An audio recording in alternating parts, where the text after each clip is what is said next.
전에 댓글에 오일 파스텔 할지 말지 되게 고민하시는 분이 있었어요. 그래서 이번 영상에서는 한번 오일 파스텔의 장단점을 다른 재료들이랑 비교해서 말씀드려 볼까 해요. 이번 그림은 눈 오는 산장 풍경을 한번 그려보려고 합니다. 조금 뻔하긴 하지만 겨울이라서 눈 풍경을 한번 그려보고 싶었거든요. 그래서 어두운 색 계열 종이로만 이루어진 스케치북이 있더라고요. 그걸로 한번 그림을 그려보려고 합니다. A4 사이즈라 반으로 자르고 가로로 그림을 그려볼게요. 마스킹 테이프 붙여주고요. 뭉툭한 색연필은 날카롭게 잘라줍니다. 스케치를 해주겠습니다. 스케치를 다 해줬으면 오일 파스텔로 채색을 해줍니다. 그림을 그리면서 제가 이제까지 조금이라도 써봤던 재료들과 오일 파스텔을 한번 비교를 하고 제가 왜 오일 파스텔을 선택을 했는지 말씀드려 볼게요. 저는 연필 소묘부터 목탄, 콩테, 그리고 수채화 물감, 아크릴 물감, 그리고 동양화에 쓰이는 먹이랑 동양화 물감, 그리고 파스텔까지 사용을 해봤었거든요. 유화는 사용을 못 해봤고요. 제가 사용하고 있는 이 오일 파스텔이 다른 재료들보다는 좀 쉬워서 그림을 처음 하시는 분들도 많이 접하는 걸로 알고 있거든요. 근데 계속 써보니까 쉬우면 쉽고 어려우면 어렵다고 할 수 있는 그런 재료인 것 같아요. 일단 기본적으로 연필 소묘랑 비교를 해봤을 때 확실하게 세밀하게 되진 않잖아요. 이 스틱의 두께가 어느 정도 있다 보니까 칠하는 면적이 두꺼워서 완전 세밀한 그림을 그리기에는 좀 어려워요. 그렇다고 엄청 큰 종이에다가 그리면 그 배경 채우는데 정말 오래 걸려요. 만약에 붓으로 그린다고 하면 엄청 넓적한 붓을 사용할 수도 있는 거고 연필처럼 세밀하게 되지 않아서 난 세밀한 게 맞다 하시는 분들은 안 맞을 수도 있어요. 근데 오일 파스텔의 또 다른 치명적인 단점이 하나 있어요. 그건 찌꺼기가 되게 많이 나온다는 점인데요. 그래서 그 찌꺼기들을 잘 손으로 이렇게 문질러가지고 안착을 시키거나 아니면 털어내야 되는데 그 부분이 좀 번거롭다는 점. 문교 말고 다른 브랜드 파스텔은 찌꺼기가 거의 나오지 않는 파스텔도 있어요. 근데 문교는 살짝 찌꺼기 치우는 게 일이고 손에 묻는다는 게 좀 단점. 근데 그림을 그리면 어쩔 수 없는 감안하고 들어가야 될 부분이 아닐까 합니다. 오일 파스텔의 또 다른 단점.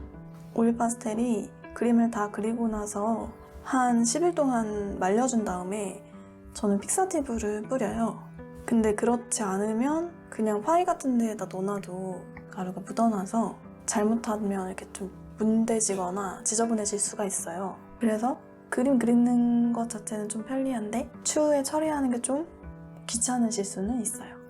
근데 연필 소묘 같은 경우에는 블랙과 화이트의 명암 조절로 그림을 그리는 거잖아요. 그래서 기초를 다지기에는 굉장히 좋은데 색감이 없다 보니까 저한테는 약간 지루하게 느껴졌었어요. 저는 막 부드럽고 예쁜 컬러들이 좋은데 그런 점에서 오일 파스텔이 더 좋다고 생각이 들었고 그리고 목탄이나 콩테 같은 그런 느낌도 되게 좋아한단 말이에요. 근데 좀 다소 두껍기 때문에 정밀하게 묘사가 좀 어렵지만 뭔가 그 필력이나 이런 거를 이렇게 제대로 사용하면은 조금만 해도 멋진 작품들이 나오는 게 목탄이나 콩테였다고 생각을 했는데 오일 파스텔은 컬러가 나오는 그런 스틱 제형의 재료가 있잖아요. 그래서 그 부분이 처음에 되게 마음에 들었었고요. 그리고 물감을 사용하는 수채화나 동양화 재료들이나 아크릴이나 이런 것들은 물감 떠오고 팔레트에 물감 짜고 동양화 할 때는 먹을 갈았어요. 곱게 오랜 시간을 들여서 먹을 갈아서 준비를 했었고 그러니까 미술학원이나 화실 같은 데에 가서 그림을 그리면 어느 정도 재료들이 준비가 되어 있고 물 떠오기도 좀 편하게 되어 있고 근데 집에서 막상 그림을 그리려고 하면은 그게 좀 더 쉽지 않은 것 같아요. 그래서 그 부분에 있어서는 접근성이 되게 좋았다는 왜냐하면 종이 하나 깔고 딱 꺼내면 끝이잖아요. 하다 보니까 좀 욕심이 생겨서 막 부재료들을 사용하고 있기는 하지만 그래도 기본적으로 필요한 재료들은 얼마 없어요. 그림이 은근히 체력 소모가 많이 되는 거 아시죠? 근데 오일 파스텔의 큰 장점이 짧은 시간 안에 되게 효율적으로 그림을 그린 거라고 생각을 해서, 물론 세밀하게 그리는 그림들은 그리는 시간이 굉장히 오래 걸리기도 하지만 진짜 빨리 그리는 그림들은 20-30분, 1시간 뭐 이 정도 안에도 그릴 수 있으니까 그 점이 좋더라고요. 이게 쓰다 보니까 시간을 많이 투자하면 투자할수록 더 세밀하게 그려지는 건 맞긴 한데 재료가 너무 계속 겹겹이 쌓이면 좀 지저분해지는 감이 있단 말이에요. 그래서 여기까지 됐어 하면서 이제 더 이상 제가 막 욕심부려서 하지 않아도 되는? 한 작품 딱 제 자리에 앉아서 끝내겠다 마음먹으면 끝낼 수 있는 거. 그게 너무 좋았어요. 그냥 파스텔도 한번 사용을 해봤는데 그냥 파스텔 할 때 너무 재밌었어요. 근데 다만 가루 날림이 너무 심한 게 있기는 있었거든요. 지금 제가 전에 사용했던 파스텔이 있기는 한데 언제 한번 영상을 그걸로 한번 찍어볼까 싶기는 한데 가루 날림이 좀 걱정이 되고, 그리고 진짜 장점으로 여기는 게 이 오일 파스텔 같은 경우에는 수정이 돼요. 근데 이것도 막 두껍게 계속 올리면 조금 어렵기는 해요. 수채화랑 동양화는 물 조절을 잘해야 되고 한번 이렇게 쓱 잘못하면 수정이 어렵고, 저는 그림을 좀 수정하면서 그리는 스타일이어서 오일 파스텔 같은 경우에 어느 정도 수정이 가능하니까 너무 좋았어요. 유화 같은 질감을 내는 재료여서 인기가 많은 재료가 오일 파스텔이라고 들었거든요. 유화를 너무 그려보고 싶은 거예요. 근데 막상 유화를 시작하면 또 어디 가서 배우가 하나, 그래서 엄두가 안 나더라고요. 근데 지금 문교 같은 경우에는 좀 딱딱한 제형이어서 섬세한 표현은 좋지만 완전히 유화 물감처럼 두껍게 올라가지는 않는데, 문교 파스텔 말고 다른 파스텔 종류, 예를 들어 시넬리에 같은 거는 되게 크리미한 질감이어가지고 유화처럼 올라가기도 한단 말이에요. 그래서 그 부분이 최대 장점이 아닐까 싶습니다.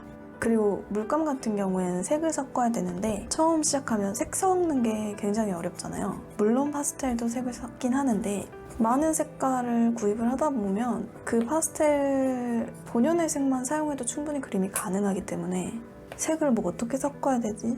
하는 좀 스트레스에서 벗어날 수 있지 않나 싶어요. 저희 엄마가 퇴직하고 그림을 시작하셨는데 소묘랑 수채화를 이렇게 하고 계세요. 엄마한테 엄마 오일 파스텔 한번 해봐. 파스텔도 재밌어. 해서 오일 파스텔을 사용을 하게끔 해드렸는데 어머니는 손에 묻고 이렇게 찌꺼기가 날리는 게 싫다. 그래서 이게 사람마다 그 자기가 맞는 재료와 그 스타일이 다 다른 것 같아요. 저희 엄마는 좀 수채화를 좀 잘 맞아 하시는 것 같고, 저는 이렇게 수정이 가능하고 조금 더 편하게 그림 그릴 수 있는 그런 부분이 마음에 들어서 오일 파스텔을 계속 하게 되는 것 같거든요. 그러니까 사람마다 다 다르기 때문에 장단점을 한번 생각해 보시고 재료를 선택하면 좋을 것 같습니다. 이렇게 주절주절 얘기하는 동안 그림이 어느 정도 마무리됐고요. 마스킹 테이프를 떼어주고 마카 한 번만 포인트로 찍어주고 마무리합니다.